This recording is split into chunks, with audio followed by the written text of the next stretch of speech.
마태복음 16장 13에서 16절 우리 한 목소리로 함께 봉독하겠습니다.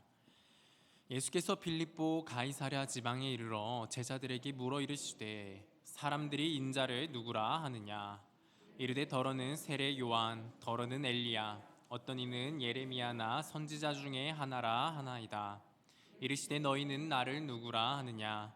시몬 베드로가 대답하여 이르되 주는 그리스도시요 살아계신 하나님의 아들이시니이다. 네, 우리가 계속해서 우리로 구원에 이르게 하는 믿음, 우리가 믿어야 하는 구원에 이르게 하는 복음의 내용, 그 요약인 사도신경을 계속해서 살펴보고 있습니다. 우리가 사도신경을 잠시 또 살펴보고 가면 좋겠는데요.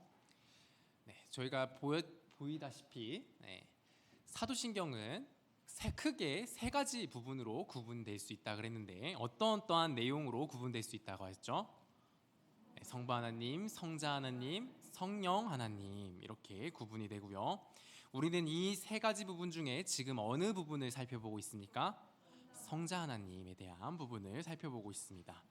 성자 하나님은 이 사도신경의 거의 절반에 달하는 항목들을 차지하고 있는 그 부분인데요.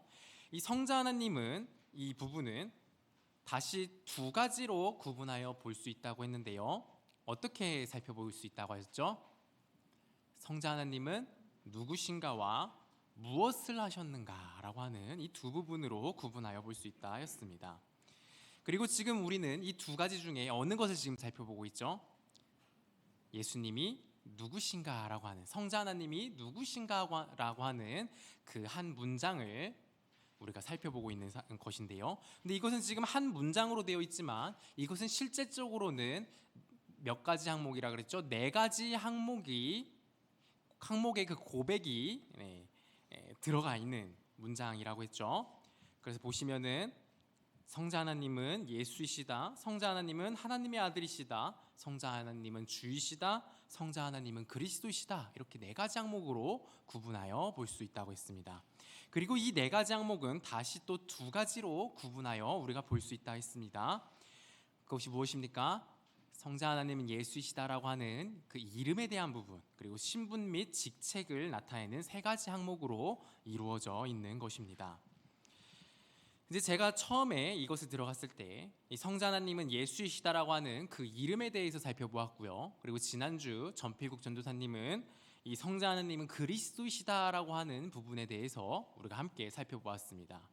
그리고 오늘 이 시간에는 성자 하나님은 하나님의 아들이시다라고 하는 부분과 주이시다라고 하는 이 부분, 이 두 가지를 살펴보려고 합니다. 그 중에서도 성자 하나님이 우리 유일하신 아들이시다라고 하는 이 부분을 먼저 집중하여 살펴볼 건데요. 여러분, 나는 성자 하나님이 그의 유일하신 아들이심을 믿습니다라고 하는 이 부분이, 여기서 그 유일하신 아들이라고 하는 이것이 어떤 의미를 나타내는 것입니까? 성부 하나님께 딱 이 예수님이라고 하는 아들 단 한 명만 있고 다른 아들은 없다는 말입니다. 자, 그런데 여기서 너무도 자연스럽게 의문 하나가 떠오를 수 있는데요. 그것이 무엇이냐? 정말 예수님만이 하나님의 단 하나밖에 없는 아들이 맞느냐라는 것입니다. 왜냐하면 우리 신자들도 무엇이라고 부릅니까? 하나님의 자녀라고 부르지 않습니까? 그렇기 때문에 하나님의 아들은 여러 명이다. 어떻게 예수님만 하나님의 아들이라고, 하나님의 자녀라고, 그 자녀는 딱 한 명이라고 말할 수 있느냐라는 그러한 질문인데요. 여러분, 바로 이 질문을 오늘 우리가 살펴봐야 하는 하이델베르크 교리문답 33문이 질문해주고 있고요. 그에 대한 답을 주고 있습니다. 우리 강의 한 36페이지를 보실까요? 그 36페이지를 보시면 하이델베르크 교리문답 33문을 찾아볼 수 있으실 것입니다. 우리 그 33문을 함께 읽어보면 좋겠는데요. 제가 질문을 읽어드리면 답을 읽어주시면 되겠습니다. 33문입니다. 우리들도 하나님의 자녀인데 예수님만 외아들이라고 불리는 까닭은 무엇입니까?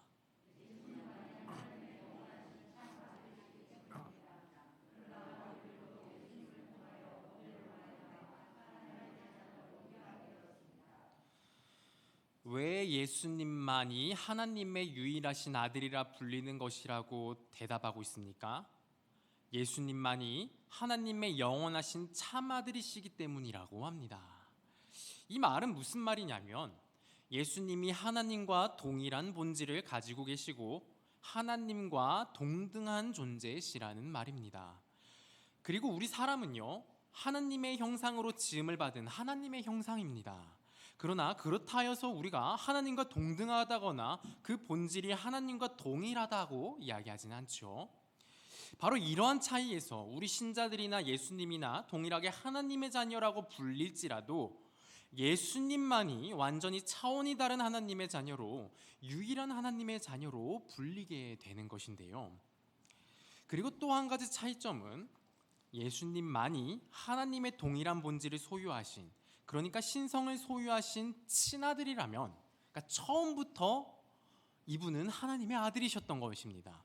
그렇다면 우리는 성령님의 거듭나게 하심과 예수님께로의 접붙임을 통해 하나님께 새로이 받아들여지게 된 입양된 자녀들이라는 것입니다. 자, 한번 넘겨 주시겠습니까? 이것을 좀 더 보기 좋게 정리를 해보면 이렇습니다.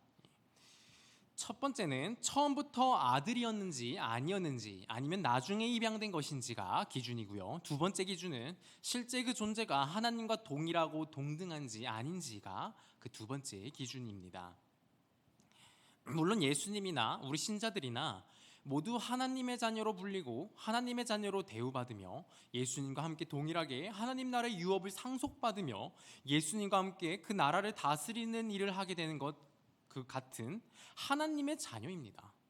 그러나 크게 보면 이 두 기준에서 예수님과 우리 신자들 사이에 차이가 있기 때문에 우리와는 다르게 이 두 부분에 있어서 예수님이 차원이 다른 탁월함과 존재적인 높으심이 있는 하나님의 자녀이시기 때문에, 그리고 이런 분이 예수님밖에 없기에 예수님은 하나님의 유일하신 아들이라 불릴 수 있는 것이고 실제로 그렇게 불리는 것입니다.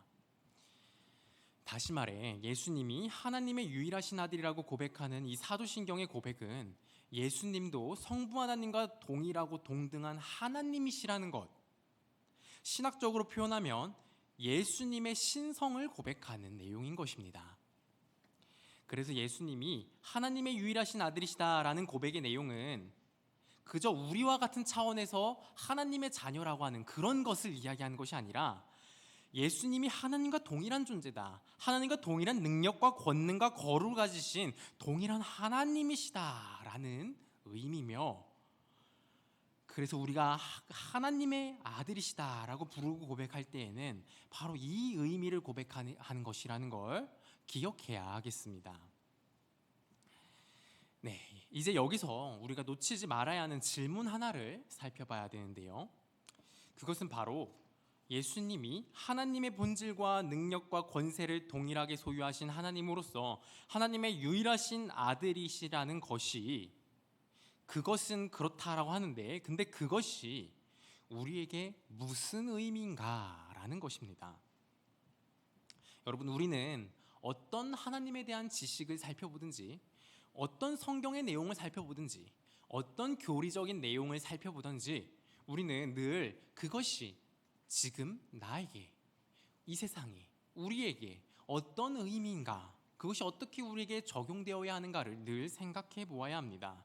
우리가 아무리 삼위 하나님에 대한 지식이라 할지라도, 그것을 아무리 공부하고 아무리 내 머릿속에 쌓는다 할지라도 그것이 나에게 지금 무슨 의미를 의미하는가를 놓치는 순간 그 모든 지식은 아무런 쓸모가 없게 됩니다. 우리에게 그 어떤 생명도 능력도 나타내지 않는 죽어있는 지식이 되고요, 오히려 교만케 만들며 주변 사람들을 상처 입히고 찢어놓는 죽음의 무기가 되는 것도 심심치 않게 볼 수 있습니다. 그렇게 우리는 늘 성경을 보며 하나님에 대해 알아갈 때에 늘 일치 진리 하나하나가 나에게 들려지는 하나님의 말씀이라는 사실, 하나님이 나를 설득하시고 하나님이 나를 변화시키기 위해 친히 하나님 자신을 소개하여 주시고 들려주시는, 그 인격적으로 교제하기를 원하시는 하나님의 말씀이라는 사실을 놓쳐서는 안 되겠습니다. 그래서 저는 지금 이 자리에서 이런 질문을 드리고 싶습니다. 정말로 예수님이 하나님의 본질과 능력과 권세를 동일하게 소유하신 하나님이시라며, 그러한 하나님의 유일하신 아들이시라면 그것이 우리에게 구체적으로 무슨 의미를 가지는 것일까요? 바로 예수님이 정말로 나를 구원하실 수 있는 분이라는 의미입니다. 그리고 동시에 내 안에 있는 죄라는 문제는 하나님의 아들 정도 되는 분이 와야 해결될 수 있다는 의미이기도 합니다. 제가 몇 번 말씀을 드렸었는데요, 우리가 하나님께 저지른 죄의 대가는 어느 정도의 대가라고 했죠? 무한대의 대가라고 했습니다. 그렇기에 그것을 갚을 수 있는 무언가를 내어줄 수 있는 존재는 누구밖에 없습니까? 동일한 하나님이신 하나님의 아들 예수 그리스도밖에 없습니다. 무한한 죄값을 갚는 것은 무한한 분의 무한한 대가로만 갚을 수 있기 때문입니다. 아무나 십자가에 못 박혀 죽는다고 죄값을 갚을 수 있는 것이 아닙니다.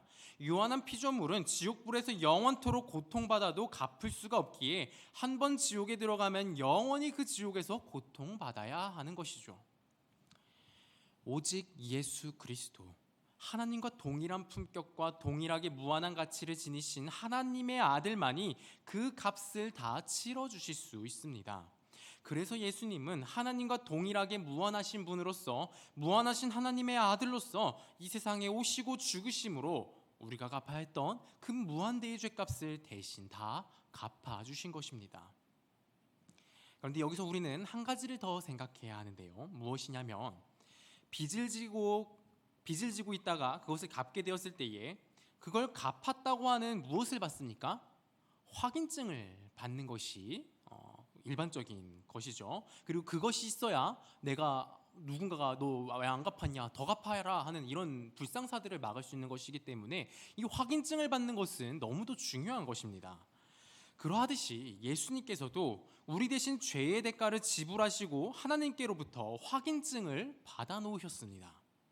우리가 완전히 확실하게 용서를 받았다는 것이 확정이 되려면 바로 이 확인증을 받아야 하는 것인데요, 그래서 예수님께서 그 모든 죄에 대한 값을 치르시고 확인증을 받으신 다음 그것을 그냥 예수님이 가지고 계시지 아니하시고 어떻게 하시냐? 그것을 나누어 주시는 일을 하십니다. 그리고 이 확인증을 받은 사람이, 바로 그 사람이 최종적으로 구원이 확정되는 것인데요. 그런데요, 여러분, 죽어 있는 자가, 그러니까 그 표를 나누어 줘야 되는데 죽어 있는 자가 그 표를 나누어 줄 수 있을까요? 없겠죠. 어떤 일이든 무엇을 하기 위해서는 살아 있어야 합니다. 여러분, 그래서 예수님은요, 죽으시고 그저 영원히 죽어 계신 것이 아니라 살아나셨습니다. 다시 살아나셔서 자신이 죽음을 통해 획득하신 확인증을 살아서 직접 자신이 구원하고자 하는 모든 자들에게 그 확인증을 나누어 주고 계신 것인데요, 여러분, 이것이 어떻게 가능하게 된 것입니까? 어떻게 다시 살아나실 수 있으셨던 것입니까? 예수님께서, 예수님이 하나님의 아들이셨기에, 하나님이시기에, 하나님은 죽을 수 없는 분이시기에, 죽음도 그를 영원히 붙들고 있지 못하기에 예수님은 부활하실 수 있으셨던 것입니다. 결국 예수님은 하나님의 아들이시기에 죄값을 대신 치루어주는 죽음 가운데 들어가시고도 거기서 3일 만에 나와 살아서 죄값을 다 갚았다는 표를 당당히 받아 그것을 나누어 주심으로 사람들에게 구원의 은혜를 허락하고 계신 것입니다. 그리고 예수님은 이 표를 정확히 어떤 자들에게 주시겠다 약속하셨고 실제로 어떤 자들에게 주고 계십니까? 예수님이 하나님의 아들이요 구원자요 그리스도시며 주님이심을 믿는 자들에게 주고 계십니다. 여러분, 진실로 자신은 구원이 필요한 죄인이며 스스로의 힘으로는 자신을 구원할 수 없는 죄인임을 인정하고 오직 구원자 예수님만이 필요하다는 사실을 믿으십니까? 그리고 그 구원자 예수가 하나님의 아들이시기에 나의 모든 죄를 대신 갚아주시고 부활하사 나에게 구원이 있게 하실 수 있는 분임을 믿으십니까? 이 사실을 정말 마음으로 믿는 자에게 예수님은 자신의 피로 이루시고 얻어내신 구원의 증표를 아낌없이 나누어 주십니다. 그 어떤 조건도 요구하지 않으시고 그 어떤 답례도 강제하지 않으시며 정말로 거저 주십니다.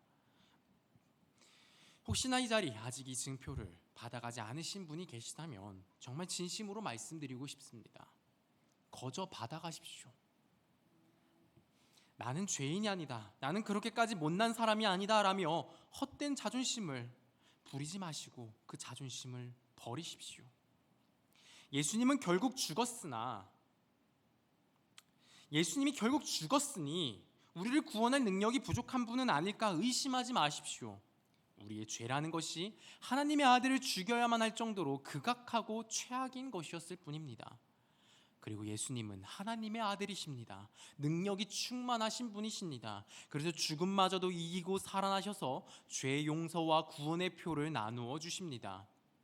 이 하나님의 아들 예수 그리스도를 믿고 그 표를 거저 받아가시기를 바랍니다. 그러할 때 여러분은 반드시 하나님께 대한 그 모든 반역과 모독이라는 무한한 죄를 용서받고 나아가 하나님께 입양되어 하나님의 가족, 하나님의 자녀가 되는 무궁한 영광이 있게 될 것입니다.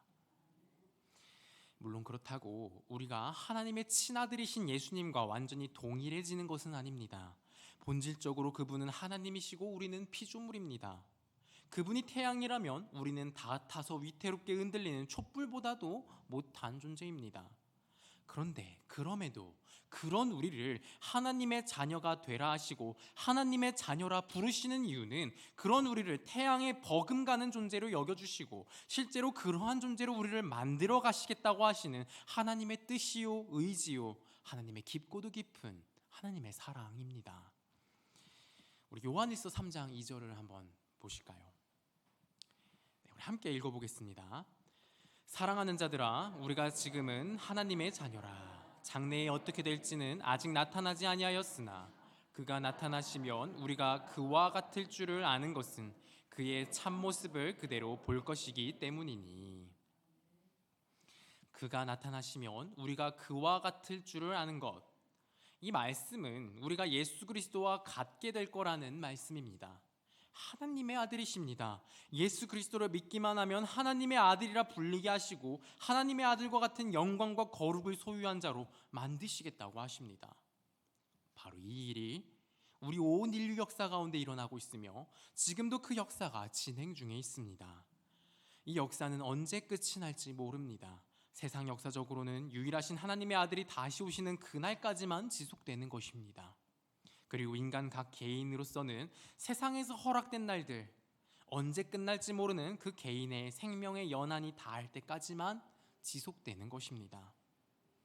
속히 믿으시고 이 영광에 참여하십시오. 이 좋은 것을 언제까지 제쳐두고 헛되이 썩어질 것을 위하여 살아야 하겠습니까?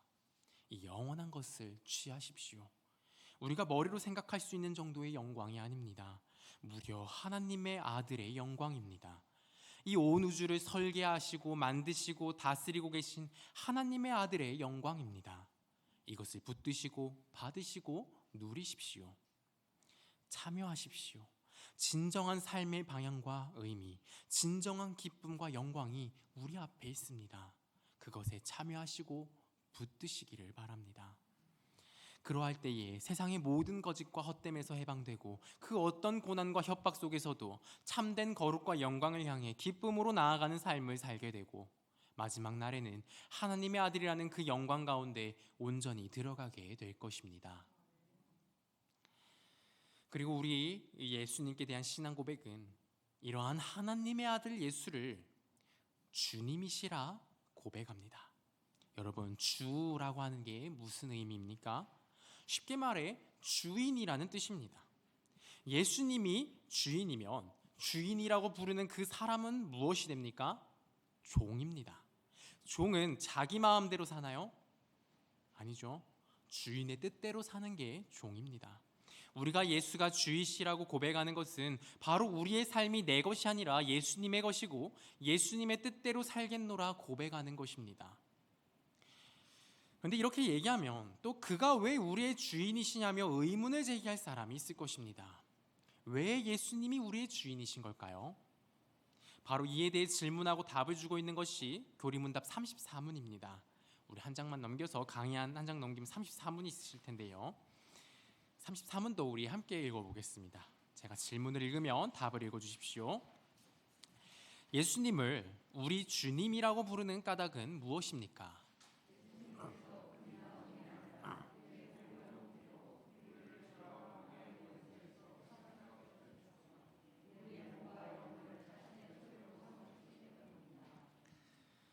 예수님께서 우리의 주인이 되신 이유는 크게 두 가지 정도로 정리해 볼 수 있습니다.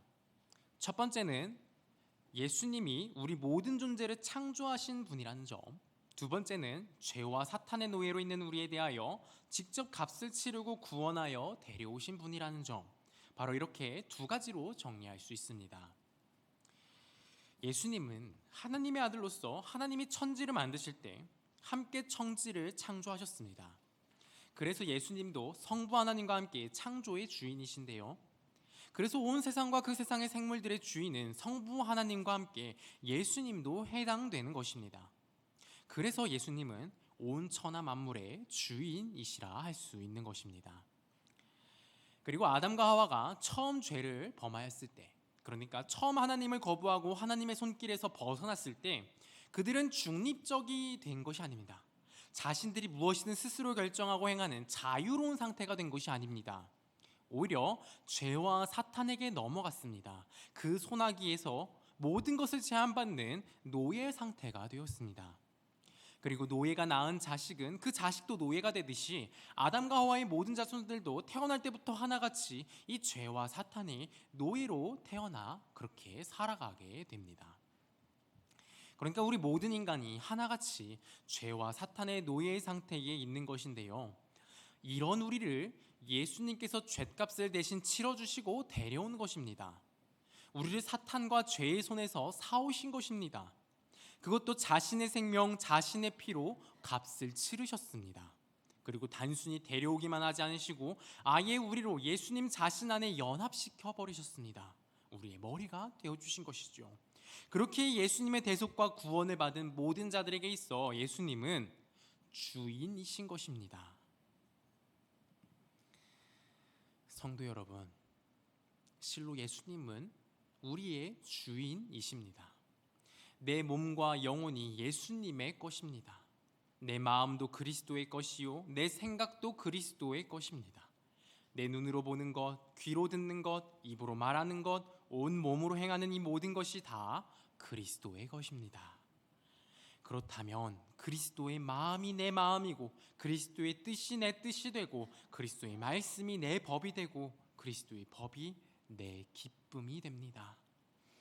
예수님을 주님이라고 부르는 것은 그냥 가볍게 생각 없이 불러도 되는 그러한 것이 아닙니다. 나의 모든 것을 예수님을 위해 바치고 예수님의 뜻 가운데서 행하겠다고 하는 것입니다. 이렇게 이야기하면 또 어떤 사람들은 이렇게 반문할 것입니다. 구원받으면 예수가 주인이 되는 거고 너는 종이 되는 거라면 그게 무슨 구원이냐? 뭐가 자유롭게 된 거냐? 그냥 사탄이 주인으로 있다가 예수로 주인만 바뀌고 여전히 노예인 거 아니냐라고 말입니다. 그런데요, 아닙니다. 명백히 다릅니다. 예수님이 주인이고 내가 종이라는 것은 세상에서 생각하는 것처럼 그렇게 불합리하고 억압당하고 고통받는 것을 뜻하는 것이 아닙니다. 예수님은 결코 사탄과 같은 존재가 아니십니다. 사탄은 우리를 강제로 지배합니다. 그러나 예수님은 우리를 절대 강제로 지배하지 않으십니다. 늘 우리의 마음과 의지를 존중해 주십니다. 다만 우리를 강력하게 설득하실 뿐입니다. 그리고 그 설득이 너무도 타당하고 또 그 결과가 너무도 선하고 좋은 것일 뿐입니다. 사탄은 늘 우리가 어떻게든 잘못되고 망하게 하기 위하여 그 어떤 것이라고도 행하고자 하는 아주 악의가 가득한 존재입니다. 최종적으로 그가 바라는 것은 함께 저 영원한 지옥불에 들어가자는 것입니다. 함께 영원토록 고통받자고, 한 영혼이라도 더 그 지옥불에 같이 끌려가고자 그렇게 노예로 붙들고 있는 것입니다. 그러나 예수님은 늘 우리를 향하여 선한 마음과 의지를 품고 계시며 사랑으로 가득하신 분이십니다. 그렇게 예수님께서 자신의 품에와 자신의 뜻을 따르라고 하시는 그 강력히 말씀하시는 그 말씀은 그것만이 우리가 살 수 있는 길이고, 그것만이 우리가 바른 삶의 의미와 방향을 찾을 수 있는 길이고, 그것만이 우리가 진정한 평화와 복을 누릴 수 있는 길이기 때문입니다. 진정 좋은 길입니다. 이런 주인의 종이 되는 것은 너무도 좋은 것입니다. 여러분, 우리는 늘 종으로 살아갈 수밖에 없는 존재들입니다. 결국 중요한 것은 누구를 주인으로 모시고 사느냐, 그것이 우리의 인생에 있어서 너무도 중요한 선택지입니다. 우리 주님이 우리의 주인이 되시는 것은, 우리 주님의 종이 되는 것은 정말로 복이요, 영광이요, 기쁨과 즐거움이 가득한 것입니다. 여러분, 진정으로 예수님을 따라 살아가는 사람이 주변에 보이신다면 한번 물어보십시오. 그러면 그 사람은 주님을 섬기는 것이 삶의 진정한 만족과 기쁨을 얻는 길이라고 너무도 분명하게, 너무도 자신 있게 대답하여 줄 것입니다. 우리 히브리서 11장 24절에서 26절을 한번 함께 볼까요? 히브리서 11장 24절에서 26절 함께 읽어보겠습니다. 믿음으로 모세는 장성하여 바로의 공주의 아들이라 칭함받기를 거절하고 도리어 하나님의 백성과 함께 고난받기를 잠시 죄악의 낙을 누리는 것보다 더 좋아하고 그리스도를 위하여 받는 수모를 애굽의 모든 보화보다 더 큰 재물로 여겼으니 이는 상 주시는 이심을 바라봄이라. 모세는 죄악이 주는 기쁨은 잠시일 뿐이라고 이야기합니다. 그리고 그리스도를 위하여 고난받는 것이 최종적으로 가장 큰 재물이고 가장 큰 상이라고 이야기합니다. 여러분, 이것이 우리 신앙의 선배의 대답입니다. 우리 신앙의 선배의 또 다른 답변을 한번 볼까요? 시편의 또 다른 선배는 이렇게 대답합니다. 함께 읽어보겠습니다. 낮은 자리에 있게 된다 해도 죄악된 길에서 얻는 모든 기쁨보다 내 주님 섬기는 일을 택하겠나이다. 죄악된 길에서 얻는 모든 기쁨보다 내 주님 섬기는 일을 택하겠나이다. 왜 이런 말을 하는 걸까요? 실제로 예수 그리스도를 내 주로 모시고 살아보니 세상의 것은 모두 가짜였고 주님만이 진짜 기쁨과 평안을 주신다는 걸 알았다는 것입니다. 주님을 따라 살 때에만이 그 삶이 참된 만족을 누리더라는 것입니다. 여러분, 이것이 예수를 주님으로 모시는 자에게 허락된 영광과 복입니다. 그런데 여기서 우리가 한 가지 정말로 주의해야 할 것이 있습니다. 우리 마태복음 7장 21절에 예수님이 이렇게 말씀하셨는데요. 나더러 주여 주여 하는 자마다 다 천국에 들어갈 것이 아니요 다만 하늘에 계신 내 아버지의 뜻대로 행하는 자라야 들어가리라. 단순히 말로만 예수님을 주님이라고 하는 자는 천국에 들어갈 수 없다고 합니다. 여러분, 진실로 그리스도를 주님으로 인정하는 자는 자신의 모든 것과 삶 전부도 주님의 것이라고 인정합니다. 나라는 존재가 나를 위하여 있는 것이 아니라 주님을 위하여 있고 주님을 섬기기 위하여, 주님만을 사랑하기 위하여 존재하는 것임을 알아 정말 먹든지 마시든지 무엇을 하든지 주님만을 생각하는 사람입니다. 여러분은 진실로 예수님을 주님이라고 인정하고 계신가요? 여러분의 마음의 중심에, 여러분의 모든 삶의 중심에 예수님이 주인으로 자리하고 계신가요? 그렇지 않고 예수님이 주님이시라는 것이 그저 입술의 말일 뿐이라면 기다리는 것은 내가 너희를 도무지 알지 못한다라는 주님의 무시무시한 대답뿐입니다. 오늘 한국교회에 일어나고 있는 일들을 보면 또 그리스도인이요 예수님을 주님이라 부르는 자들의 실제 그 삶을 정말 적나라하게 솔직하게 살펴본다면 솔직히 예수님으로부터 내가 너를 잘 알고 있다라는 대답을 들을 만한 사람이 얼마나 있을까 하는 그런 생각이 듭니다. 교회를 출석하는 사람이라면 그래도 하나같이 천국에 들어가기를 기대하며 출석하고 있는 것일 텐데요.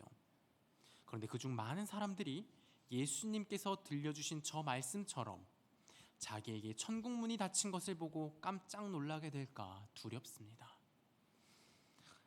여러분, 우리는 어떠합니까? 이 자리 나와 계신 여러분은 예수님이 하나님의 아들이심을 믿으시며 예수님이 그의 유일하신 아들이시며 그리스도이심을 믿고 계실 것입니다. 그러나 거기서 멈추지 말고 이렇게 마음으로 고백하시는 여러분 되기를 바랍니다. 하나님의 아들 예수 그리스도시여 당신이 저희의 주님이 되어 주십시오. 친히 제 마음 보좌에 앉으사 저를 주님의 것으로 삼아 주십시오. 저의 모든 것을 주님이 가지십시오. 저의 모든 것이 주님을 위해 주님으로 살아가게 그렇게 사용되는 인생이 되게 하여 주시옵소서. 우리의 고백이 헛되이 떠도는 거짓된 고백이 아니라 진실로 우리의 마음과 우리의 모든 삶으로 예수가 나의 유일하신 하나님의 아들이요 구원자요 나의 주인이라 고백하시며 또 그 증거가 우리의 인격과 우리의 삶에 우리의 온 존재에 흘러 넘치시기를 진심으로 바라고 소망합니다. 기도하겠습니다.